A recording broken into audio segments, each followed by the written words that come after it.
say discipline. Being a pro athlete, it's another level of discipline. Once you make it to pro, you're still getting older. So you have to discipline yourself, your mind, and your body that much more. Even if you're only 21, that's older than you were, at 18 in high school or 17 in high school, to where you can get away with different nutritional habits. But all of a sudden your body begins to change at 20, 21 years old, to where you can't do what you did at 17. So, I've had to tell people before that being a pro athlete is a 24-hour job. Welcome everyone to the latest edition of the You Unleashed podcast with Femi Akinyemi. I've enjoyed my summer break. I'm sure you have as well, but it's now time to get into it and race for the end of the year. So I've got some amazing guests lined up that are going to look to kickstart us, fire us up, and get us to start to think about how we can unleash our greatest potential. And I'm super excited about the guest I have for my latest edition. Now, we all know those people who are proverbial exceptions to the rule. Larry Ellison, the founder of Oracle, is an example of that. One of his quotes really rings true for those who have triumphed against the odds. And it says, "I have had all the disadvantages required for success." So what separates the achievers from the non-achievers? I would love to introduce you to my latest guest, Joel Green, and he's going to help us tackle this topic head on. Now, Joel has been on both sides of life. He's been on the bottom and he's been on the top, and his perspective is richer for it. And his ability to relate to people from all walks of life is a direct result of where he came from and where he's going. And he's going to be sharing all his gifts, his talents, his experiences, and his lessons with us today. He's a successful man and a former professional basketballer. And many would look at Joe as what you would define as successful. But the truth is, everything worth having is worth fighting for, which is exactly how Joe got to where he is today. So after retiring from the game of basketball, professional basketball, he founded Pro Life Training, which has become a 7-figure company. And when he made the decision to step away from athletics, he set up his company and started working with Nike. So in addition to running his pro-level training and being a national director for Nike, the sneaker and trainer company, he's also been a guest speaker for TED Talks. And these opportunities have moved him forward to write his first book, Filtering: The Way to Extract Strength from Your Struggle. So he's had an amazing life, but he's also had to overcome lots of challenges. And he's married this up with an education in psychology and the connection between the mind and how it relates to everyday life.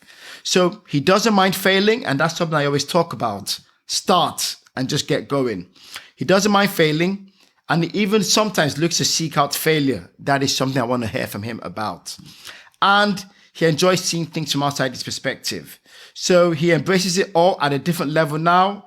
And he's in this entrepreneurial mindset that he shifted on from as an athlete. And he's going to share all of his experiences from how to excel as an athlete and how he's overcome that to build a business and how he extracts the learnings from his failures to get him to where he is today. It gives me great pleasure to welcome Joel Green. Hi, Joel. How you doing? Femi, thanks so much for that, man. Thanks for having me on. I appreciate it. No, it's super fun and amazing to have you on.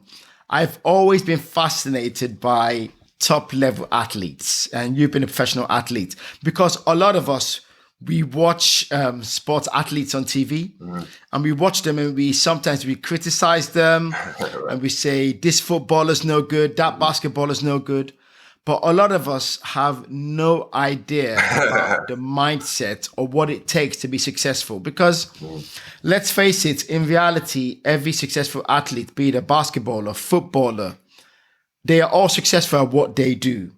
And what they do is their job. Even though for us, we see it as leisure, for them, it's their job.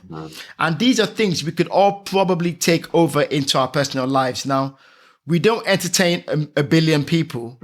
But we all have jobs that we want to excel in. So I think one of the questions I've always had as a fan of sports is, what does it take to be successful in sports at the highest level? I mean, if you had to break it down, what would you say is the most important thing to be successful? If I were to even break it down to one word, I would say discipline. Being a pro athlete, it's another level of discipline.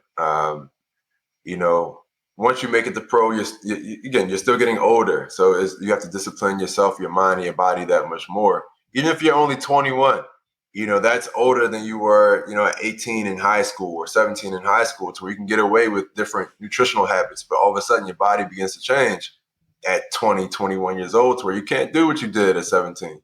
So, I've had to tell people before that being a pro athlete is a 24-hour job, because obviously, as with any profession, sleep is important. But the fact that physically you have to execute and perform, we're entertainers. You have to perform. You really need to make sure you have proper sleep. You have to make sure you're eating right around the clock, which is, again, from the moment you wake up, you have to make sure your nutrition habits is through the roof. And you have to make sure you get rest throughout the day. Not so much sleep, but rest, for you get off your feet a little bit. You just have to be so intentional about so much that people don't realize takes place outside of the game time that they watch.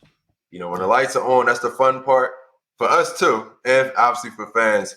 But there's a whole lot that takes place leading up to that game time, and the 2-a-day practices, and the amount of energy and blood, sweat, and tears we exert. I loved it though.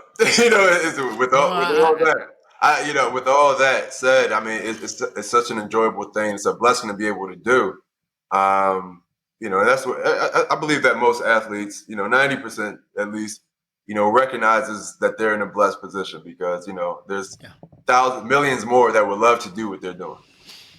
No, I agree. And why I tell people is that I look at people go, oh, he should have made that shot. He should have scored that goal. He should have executed down the line, the backhand in tennis. And I say, if they expose 90% of us to the true life of an athlete, you would say, I don't want to do it. Yeah, most because if they open you up to waking up, exercise, what you can't eat. You can't eat your favorite burgers. You can't do this.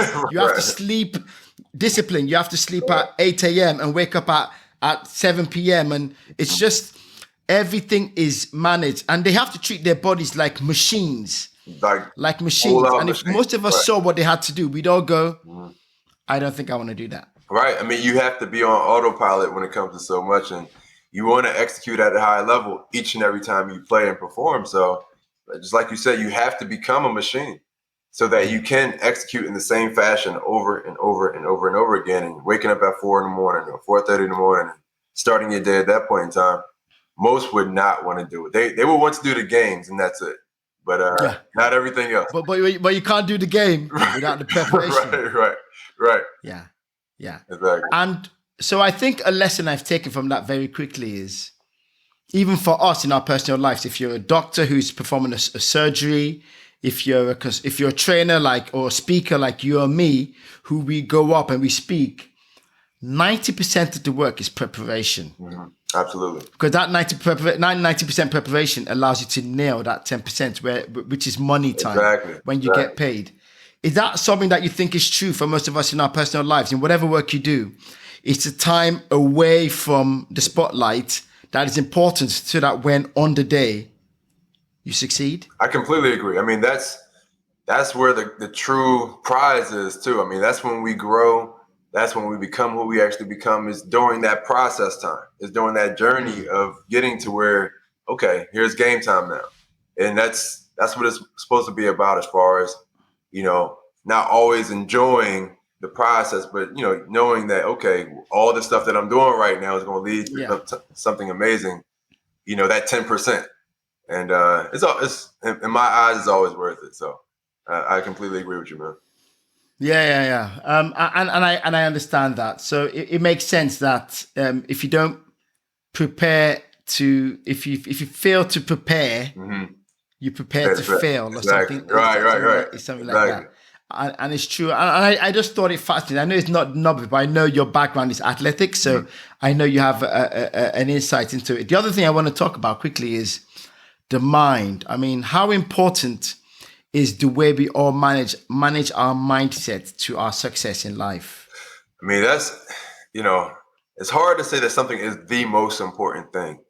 But man, that's up there. And I'm talking about high up there as far as the mindset, because that's the foundation of our operation. You know, we operate based off of what we think, how we feel. Our feelings come from what we think, you know, and it's just how we perceive.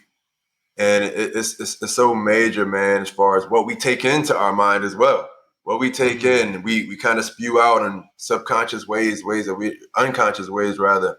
And the mind is so important, man. So that's why I'm so big on, you know, what I take in, what I read, what I watch, what I listen to.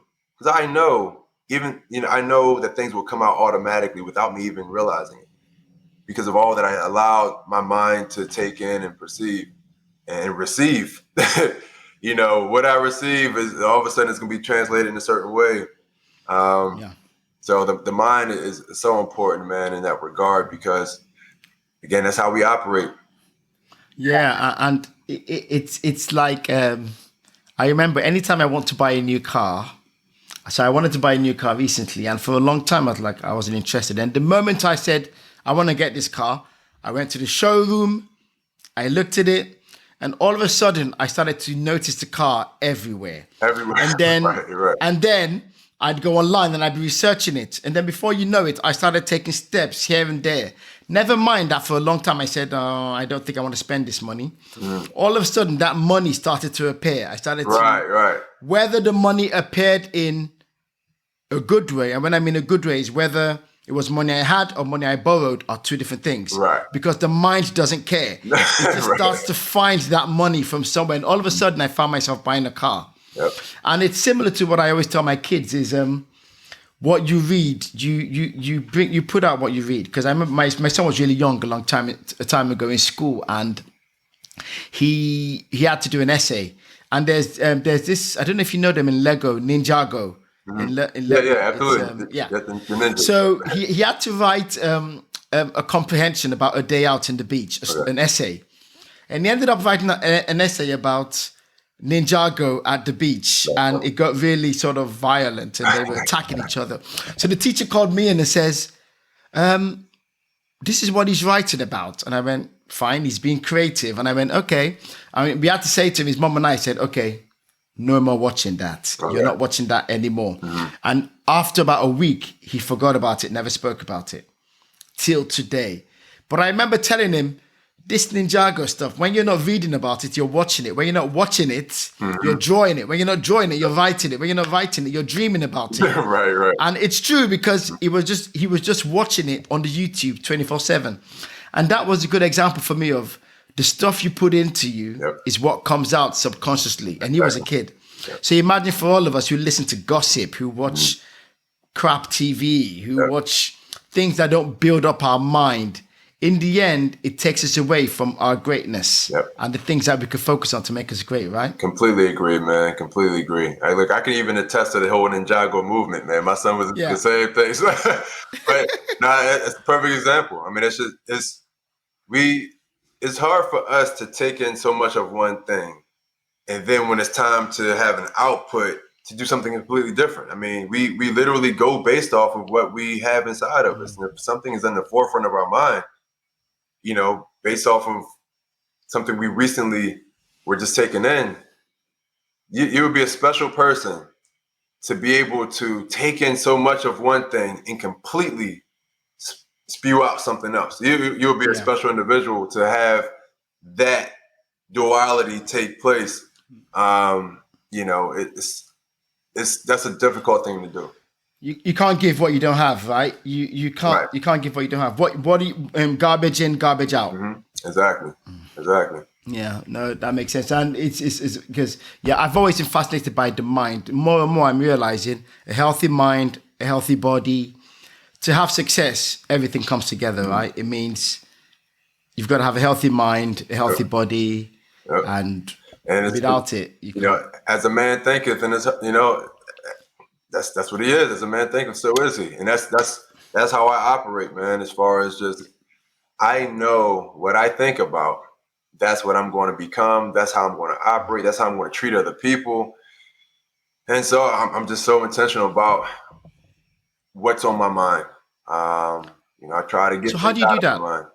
For me, So how do you manage your mindset? How do you manage, what do you do to protect your mind and to grow your mind and to make sure your mind is focused on helping you achieve the things you want to achieve?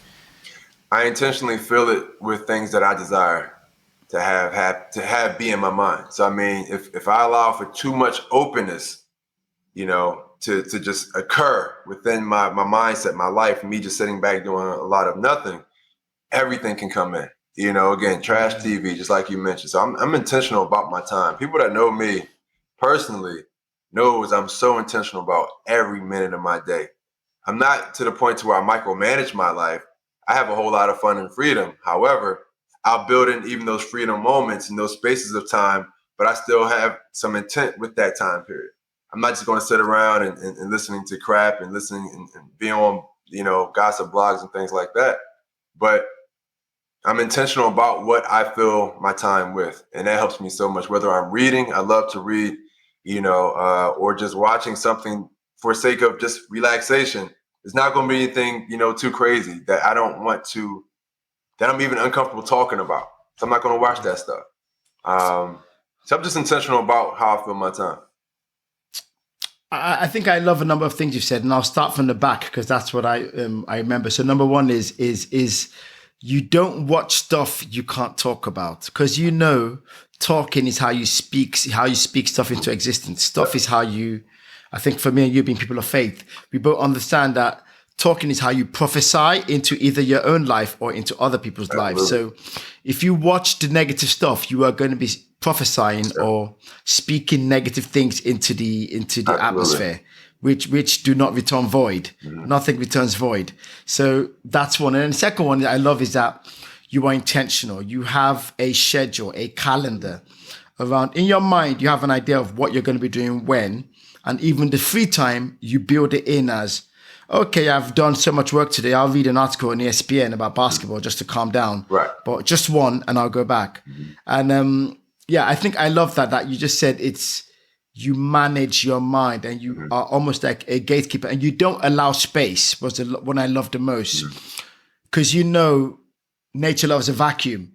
If you don't have a plan for what you're going to be doing at any time, when they say the devil finds work for the idle hand, that's what they mean. The devil finds work for the idle mind. Yep. Something is going to come and fill your day up with nonsense that's going to lead you nowhere. That's all it takes is a moment. And, again, and like I said, not like I have to micromanage myself, but I've seen the cycles of life, and I've seen when, devilish things will try to creep in or just influence me.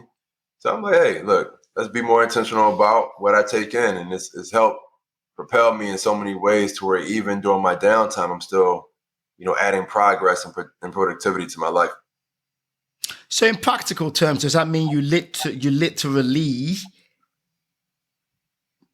the night before you wake up, the night before you go to bed, you've got your vision board, you've got your goals, you know what you want to achieve, and you have a calendar that says, wake up, work out, have a shower. I know this is early for you. I'm almost 1 p.m. UK. This is 7 a.m. East Coast time, United States. Yeah. You look like a man that's worked out. You look like a man that's had time to freshen up. So that's all happened. So you look like you're a member of the 5 a.m. club. Oh, absolutely. No question. Look, I mean, you're speaking on the whole athletic side, man. I'm still an athlete. Like, as far as my mindset, I saw it work for me playing professional ball since I've retired and walked away from the game.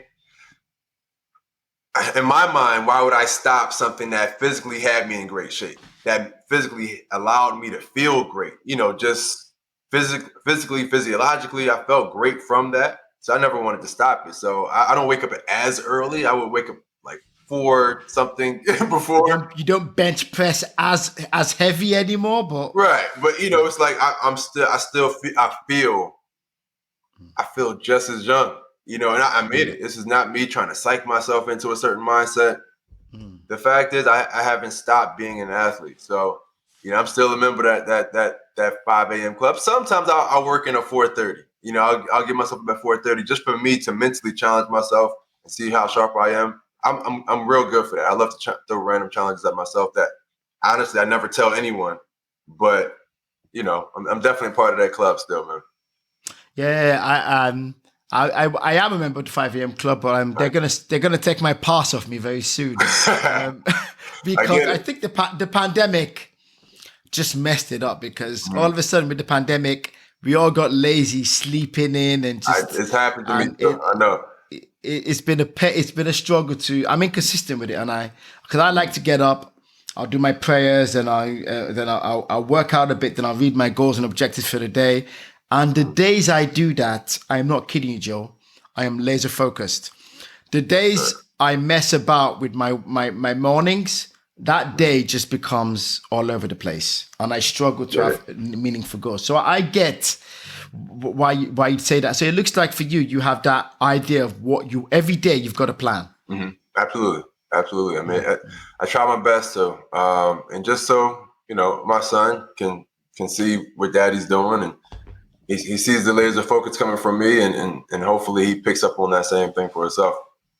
Oh, brilliant, excellent. So you're also thinking of modeling. So you got a new book coming out very, very soon. Yes, sir. Super excited. I mean, I'm going to catch up with you, but I'm writing a book myself, and Nice. it is not easy. So I'll talk to you about that later because we're not talking about books today. But so the name of the book is The Importance of Filtering for Growth. Mhm. Is that the right name? Well, filtering is the names. Filtering, and then the subtitle is the way to extract strength from the struggle.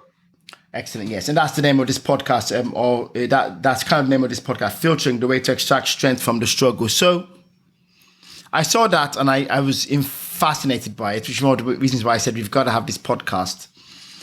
What do you mean by filtering?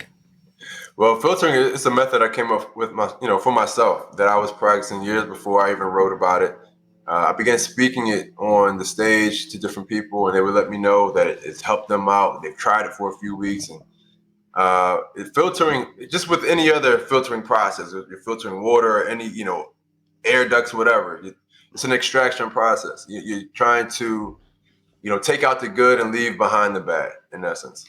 And so I just began practicing that with myself, with my life, with different circumstances, with my emotions.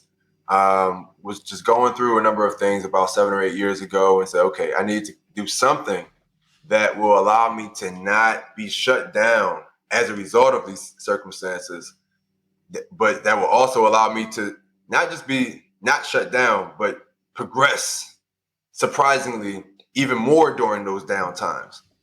And it was something that I actually used to do as a teenager. Unfortunately, I lost one of my older brothers tragically when I was 17, and I began doing Oh, this whole filtering method, with no structure. It was just something I used to just write down for myself. I didn't label it or anything like that. And I had to go back to this some years ago.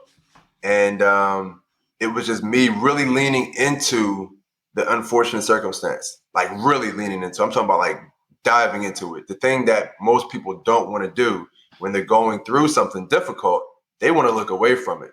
They want to shy away. They want to run away from it. But for me, I began really leaning into it and questioning that situation, those circumstances without emotion. And it wasn't an easy thing for me to do at first. But as I began questioning why I'm going through something, I didn't say, why am I going through this? Because with that emotion in the way, it clouded the situation.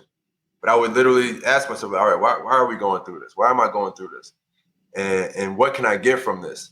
And I just began emotionally brainstorming on ways I can get beyond the situation, and just the good. I would start to see the good that was actually in it. No matter how bad it actually was on the surface, it was always something inside of it. It's like, oh, all right, okay, I'm actually gonna get better at this then. And even if it was a thing I was insecure about, I would lean into the insecurity and say, okay, now I can become secure because I see why I'm insecure. I'm not running from my insecurity and just ignoring it as if it doesn't exist. And I began using every bit of anger, sadness, and happiness, everything. I started to see the energy behind mm, each of those emotions. I saw the energy behind anger. When I'm yelling, screaming, or whatever the case is, I saw the energy behind my sadness and my tears. I'm like, I would exert so much energy, I could cry myself to sleep at many times. So I began drawing out the energy, extracting out the energy from each of those emotions and applying them to the court. I never forget it. I started applying them to the court, applying them to my life, now applying them in business, to where I learned how to extract, literally strength from those those moments of struggle, to where like now I dare say I don't even have a problem, with really looking and assessing my problems. That's heavy, because and the first thing I'll say is this is different from reframing, isn't it? It's different from reframing, right? So that's a part of the process. It's a part of it, but it's literally, it's not switching or reframing, what you see. It's completely facing. It's confronting it. Exactly. It's confronting your, I don't want to say demons, but it's confronting whatever is before you, and leaning into it. Yep. And asking, why is this happening to me? Exactly. Honestly, truthfully, vulnerably. And it's that speaking to yourself and being honest with yourself, right? Exactly. I mean, it's a full transparency with yourself. And that's the hardest thing we can do so many times. I'm not going to lie to you. Even I would struggle with that, because that means, and the reason why I say that is because I think for all of us, in our heart of hearts, sometimes we know we've messed up. Right. And you've got to be able to confront yourself. And it's easy for us to put the blame on something or someone, because that absolves us and gives us a pass, without us looking at it and going, my financial issues are because of me. Right. They're because I've spent more than I make. They're because I spend carelessly. They're because I lack discipline. And to get better, I'm going to have to give up everything I love. And truthfully, I'd rather impress people than give up all of my creature comforts that could mean I'm free from debt. Right. I mean, it's the unfortunate thing is we don't always like to include ourselves in our mishaps, right? Like we don't want to have accountability when things go wrong. We want all the accountability when things go right. We want all the respect, all the praise, all the glory, right. all the praise, all the flowers, everything. Every bit of props that can be in the situation. We want it all. But again, for me, just going through the different things I've been through in my life, at this point, I don't care too much about what people think. I would be a liar if I said I didn't care what people think. No, that's not true. I do. I'm aware of what people think, and that means a lot for me, because I want to make sure I'm a good role model for people. So I do care what they think. But when it comes to different things, when it comes to mishaps and mistakes, that can't be the priority for me. So I don't mind myself looking at myself and saying, "Here, look, here's where you can do better. Here's where you messed up. Here's your role in the situation that went wrong. How can you improve that for the next time around?" And that's, again, it's hard for us to look at ourselves. It's so difficult many times, because we don't want to. There's already enough people that's probably talking bad about us, right? Or that wants to say something bad, or is kind of hoping that we fail because we've been doing well. So we don't want to add to that by pointing out our own flaws and mishaps and downfalls. But I dare say, for people, I told a group recently that when you beat those people to the punch and assess yourself first, your level of self-esteem goes through the roof. And no matter what they say after the fact, you won't believe it anymore, because you now truly know yourself, because you gave yourself time to learn yourself. But we so many times will believe the words of others because we never took time to actually truly look at ourselves and learn ourselves. So it's like, tell me something I don't know. Right. So, yeah. So when they're saying something like, yeah, I know that, and I'm aware of it. I'm aware of my weaknesses, my flaws, and I'm trying to get better. So you telling me does nothing for me. It does nothing. I mean, because, I feel like even some of the insecurities that people have come from other people. I don't think we create them for ourselves. Our insecurities come from us comparing ourselves to other people, or other people saying that we aren't this or aren't that, or it's whatever the case is. But when you really lean into yourself and give yourself some time personally, some transparent time with yourself, and just breaking yourself down to extract even your strength, that needs to rise to the surface more, that's when you truly become, I think, who you desire to become. Yeah. So tell me, so our listeners are here thinking, okay, But I don't know how to do that. So some of them will probably, when we finish, we'll tell them how to get the book and they can do it. But for some of them, it's like, what are the fundamental, because you're obviously not going to be able to tell them the whole book here, but you can tell them the fundamental steps. What are the fundamental steps someone who needs to do this should be trying to do? Well, again, you have to have a vision, beyond where you currently are. That's the main thing. And you have to realize that what you're going through is not going to last forever. And you have to have a level of awareness. And that's one thing that filtering is going to bring about. It's going to bring about a ton of awareness for yourself and for your situations and circumstances. And just to give you a heads up, it's not just for the bad times. Filtering, I've filtered so many great situations. I've been fortunate to win a number of championships in the game of basketball. And even, again, before I labeled this, I was doing this. I would filter the national championships that I would win. I would win one, and I would really lean into it. And I mean this too, not to be a braggart in any way, but while my teammates were still celebrating weeks after, I got over it, and I would lean into why we won and said, okay, how can we do this again? And I would just literally do my best to draw out everything that I remember that we did and that I did personally that added to my role on my team. And I said, all right, cool, I'm going to do that thing again. But I'm going to leave that behind. I would just have this extraction process and just filter the entire moment, the good moment, the great moment, so that I can replicate that moment again.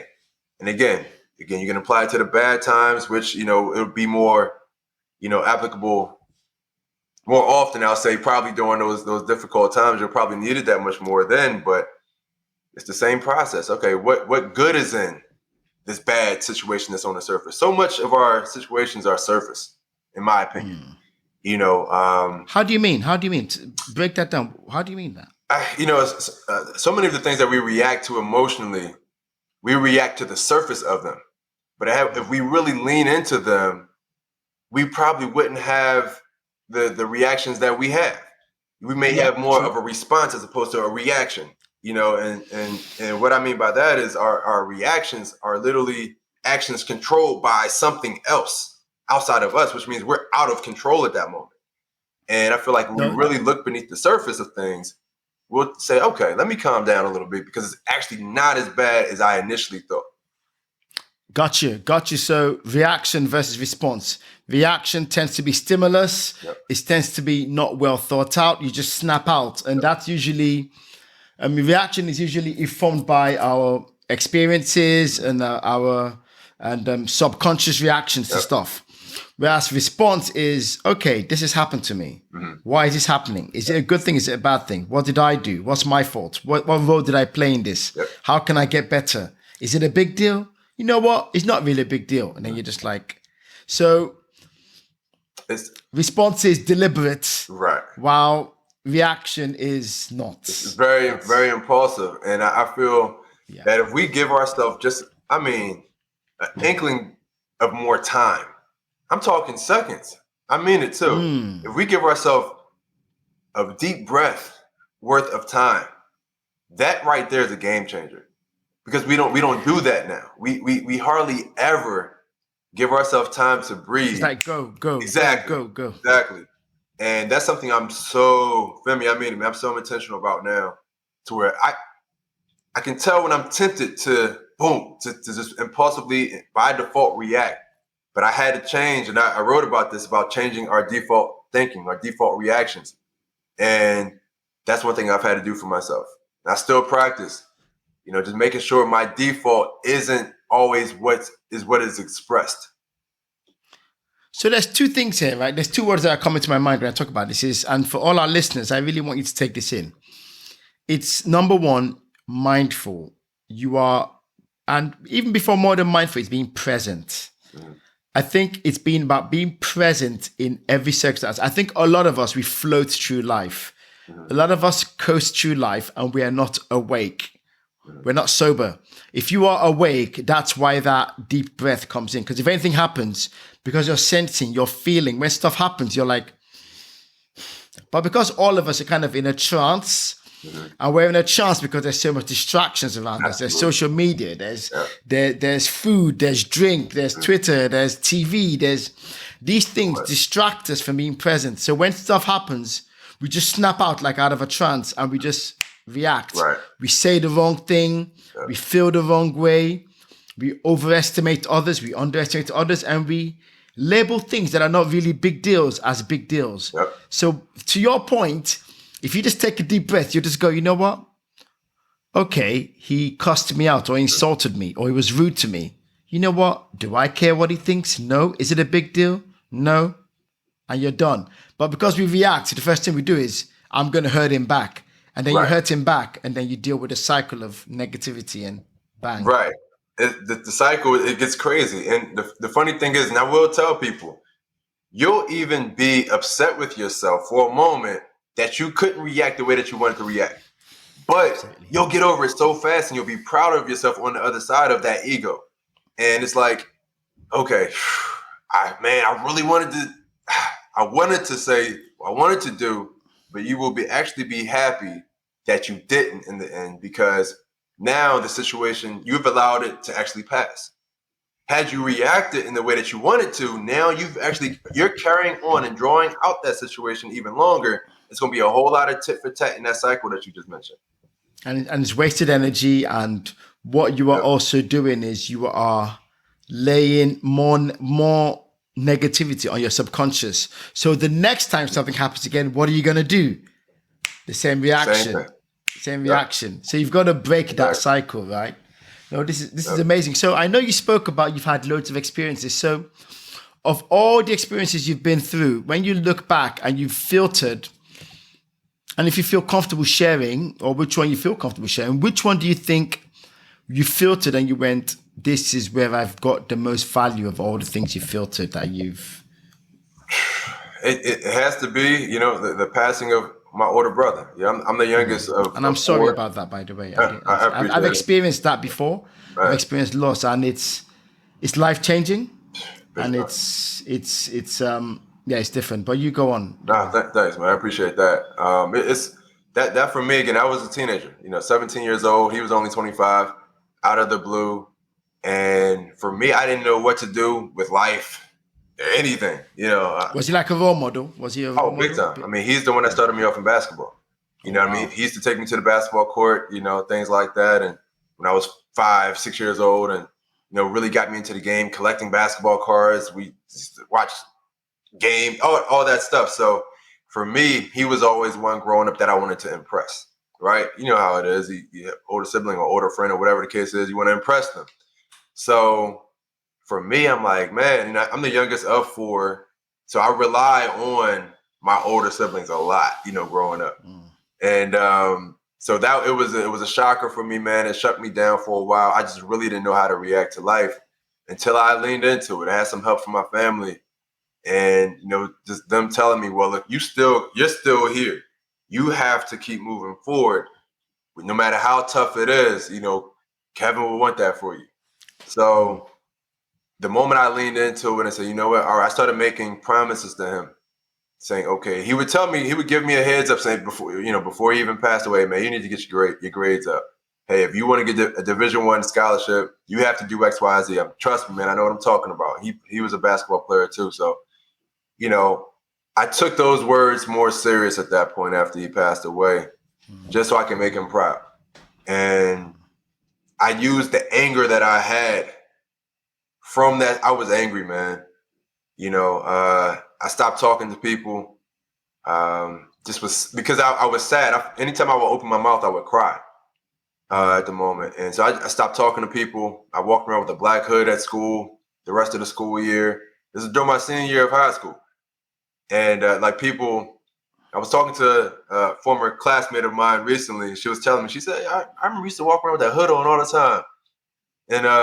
And we just started kind of reliving the senior year a little bit. And I was like, yes, I know. For about 5 or 6 months, I just every day, same black hoodie. I feel like going through it. Yeah. I was going through it, man. And so I would go through it in school, but I applied what I was going through and the energy, the anger from it. I applied it on the court, and it helped me.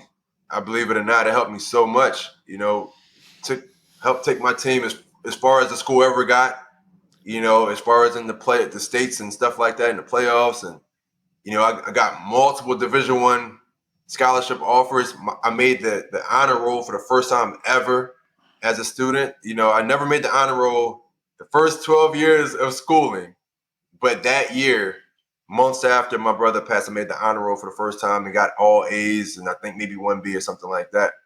And it came by way of me leaning into what I went through and using that energy. Instead of having that anger just being expressed as anger, I used the energy from the anger and applied it towards, man, I'm gonna make sure I'm getting better here. I'm gonna make sure I'm doing it. And I just applied it elsewhere. And that whole extraction process, man, it took me so far, and honestly, it's still taking me far. I think on different moments that made me angry in life. I bring it up even now to get energy from it, because now I know how to channel the energy that I gained from those situations in the past. So if I have to psych myself into something sometimes, I'll think of things that made me angry just to get some energy. And I channel the energy.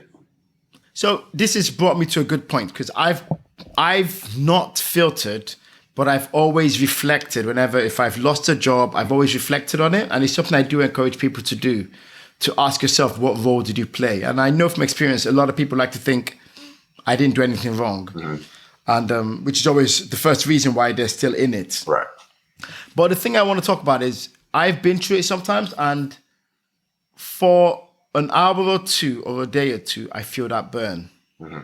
But as time goes by, that fire dulls and disappears and you go back to your old ways. Mm-hmm. I know for a lot of our listeners who are dealing with marriage challenges, work, finance, business, disappointment, failure, rejection, they've experienced all of these things, because how do they keep it burning? And the reason why is because we all know we can keep it burning by revisiting it, but the reality is, if you confront these things, it's painful. Mm-hmm. It's like going to a scar and pulling off the plaster, mm-hmm. and it bleeds.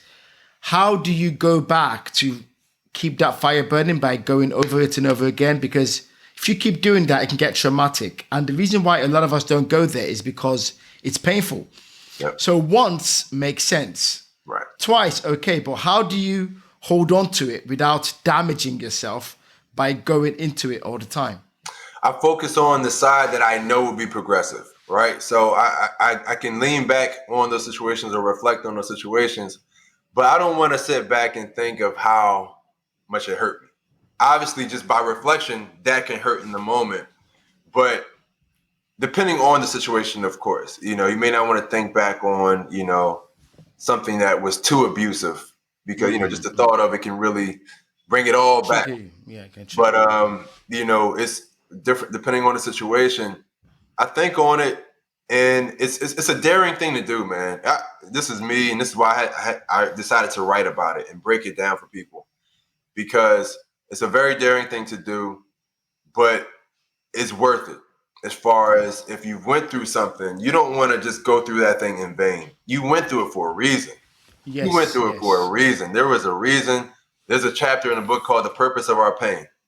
And you don't want to just ignore the purpose of what you went through, because the way life, I've already seen the cycle, one of the cycles, of course, of life, where we go through so many things for one lesson. If we don't get it, we go through that same situation again, maybe with a different face on it, but for that same lesson. And it's not until we pick up on the lesson finally to where we actually stop going through that situation over and over and over again, just for that one principle, that one lesson. It's like repeating, it's like being held back in school or repeating. Yeah. You stay there on a loop until you get it. And when you get it, it's like you can move to the next stage. Exactly. You can treat it like a game, right? I mean, that's you get to the next level. You level up once you finally say, that was it, man. So when I went through that before, I wasn't aware of it. I didn't recognize it, and I've realized life is so cyclic in that manner to where it's like, okay, this is what God is trying to teach me. This is what life is trying to teach me. This is what my parents are trying to teach me. Now I understand it. So I'm just trying my best to be aware and help people become more aware of what you're going through while you're going through it, so that you can develop some foresight and not always have hindsight reveal the answers to you. Because hindsight can hurt sometimes. Hindsight leads to regret, like, man, I wish I knew this while I was going through it, or, oh man, now it's too late to. So developing that foresight by being in the moment, being present, is a beautiful thing. No, that makes sense. So I think what you're saying is, obviously there is a process to select the things you filter. Mm-hmm. Most things you want to visit them and take your lessons, put them in a box. But then there are some that are necessary for growth, and you've got to be able to analyze them till you feel comfortable with them, and then you learn from them. Those dark moments, man, those dark moments can lead to so much light. And I mean it too. You know, those are the times to where, again, we talk about the high achievers and all this. I feel like the high achievers aren't afraid of the dark. You know, most of us are afraid of the dark, you know, not in a literal sense, but we're afraid of the dark moments of life.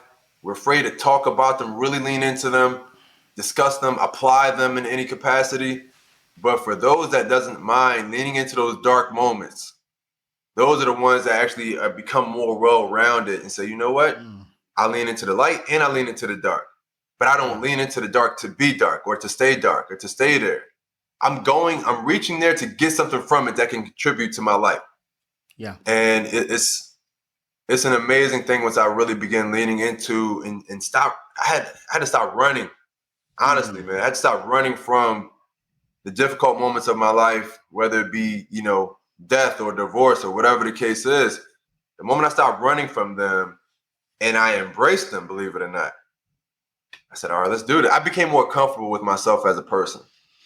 No, that I think as we sort of come to sort of the home straight of this podcast, I think that is a big lesson from you and for me and for our listeners is, until you get comfortable, until you've embraced, until you confront the darkness being your pain, your failures, your regrets, until you confront them and understand why they happened, your role in it, what can you do to get better, they will keep happening in a cycle and you'll be stuck and you won't be able to break through to your greatness. Yep. I know you said have a vision. What are the other steps you said we should look for if you're going to talk about, if you're going to filter for your growth? What are the other things the steps you need to follow? I mean, just, again, got to be curious. That's a huge one. You know, being curious is a major one, because just you have to get into a brainstorming phase of like, okay, what can I get from what I went through?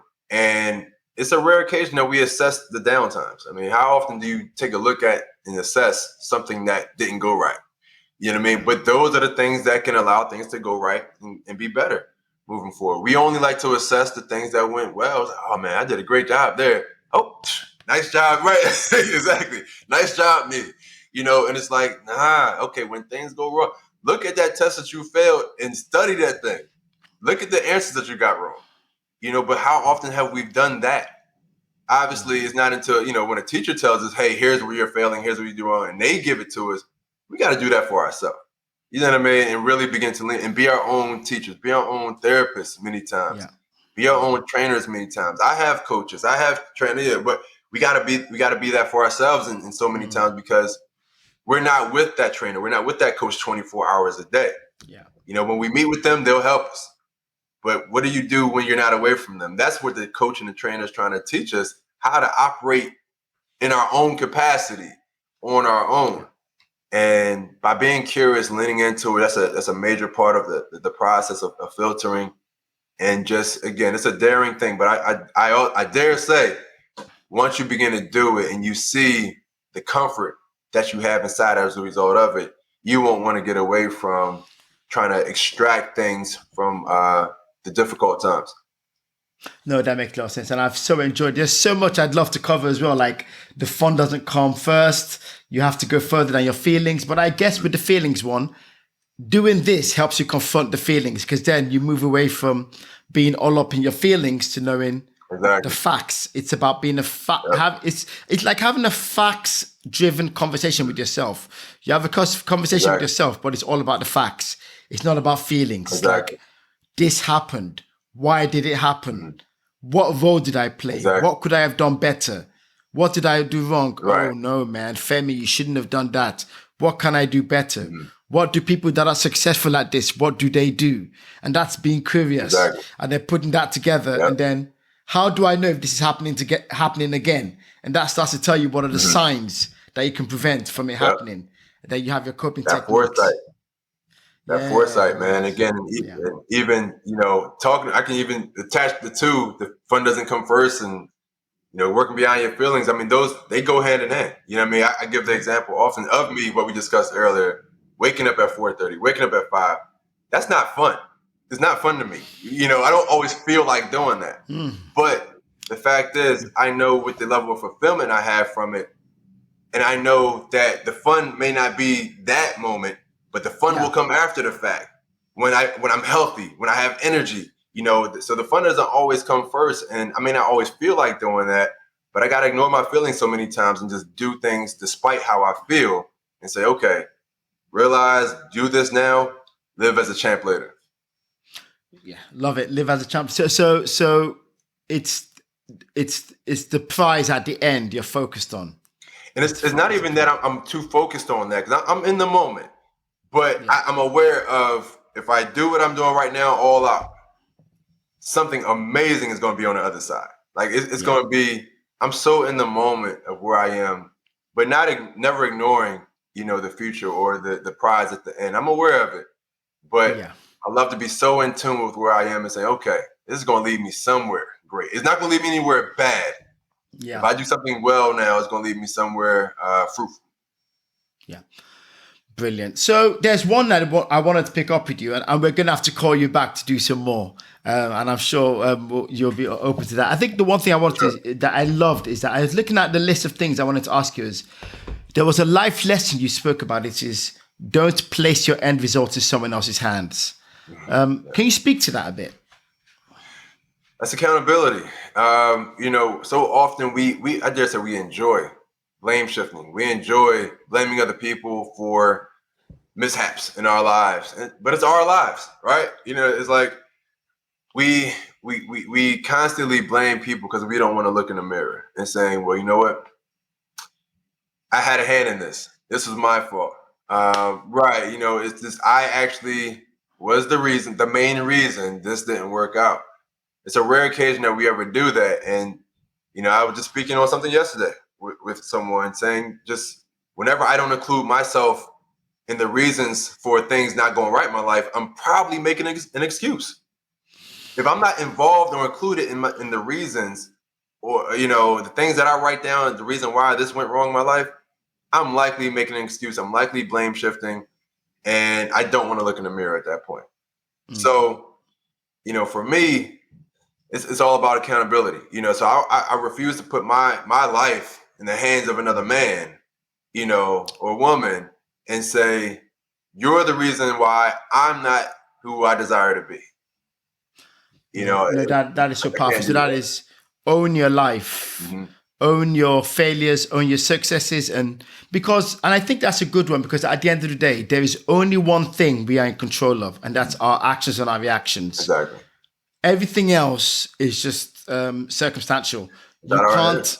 You can't control everything else, but you can control your preparation, your diet, your health, your mindset, your goals, your planning, the actions you take, and the rest you leave to God, right? The rest. And once you've done the best you can do, you can look yourself in the mirror and say, and I tell my kids this sometimes when I see their school results, I go, but did you do the best you can do? Because the moment you look at me and say, Dad, I did everything I could do and this was my absolute best, I'll shake your hand and go.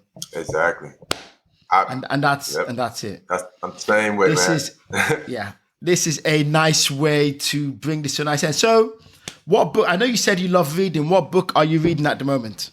You know what? I told myself, and this has been hard for me to do, man. This has been hard for me to do. I actually had to stop myself from reading any books at the moment, just to focus on the release of my book and the content of it.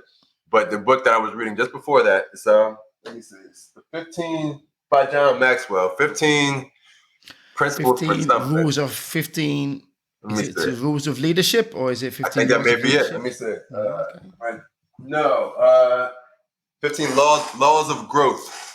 Oh, I Laws think of I have growth. that. So yeah, it's been great. But I had to stop myself from reading it just so I can fully, dive into my book and the release of it. But I'm hyped to get back to that. And I even have a whole book list online that I'm waiting to order. It's about 6 Yeah. books I'm waiting to order.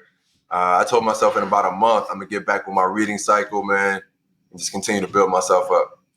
No, I need to do that because I got to a point where I was buying faster than I was reading, and I remember my brother used to tease me that that this has moved beyond self development to shelf development. That's hilarious. I've never heard that. That's funny. I've been there. I think I'm still there a little bit. I have some books I haven't read yet. Right. Yeah.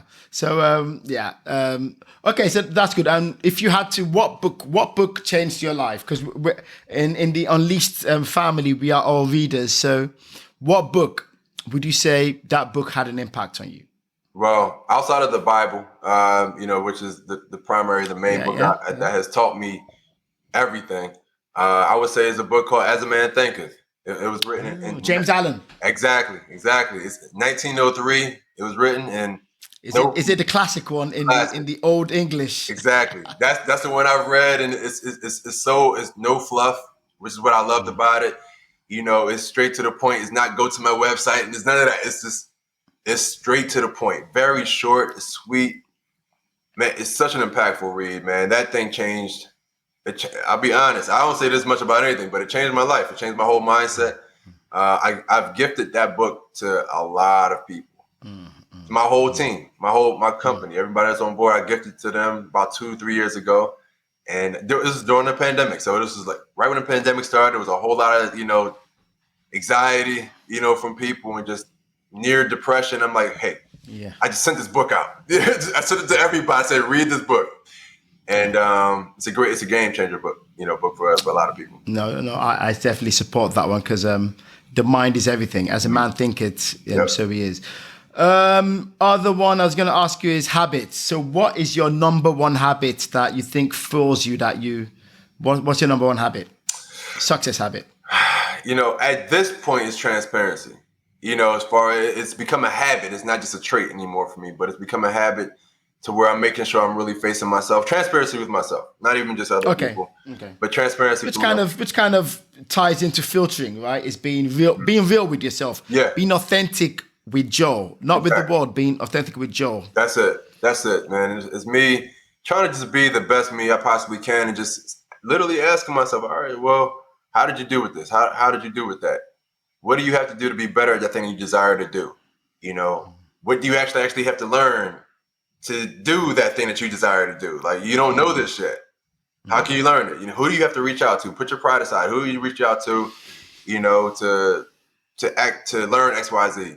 If it's your intern, reach out to your intern and you can learn from them. Like things to where I put my pride aside. I'm just fully transparent with myself. That's become a great habit of mine of late. And it's led to great discipline as well. Lovely.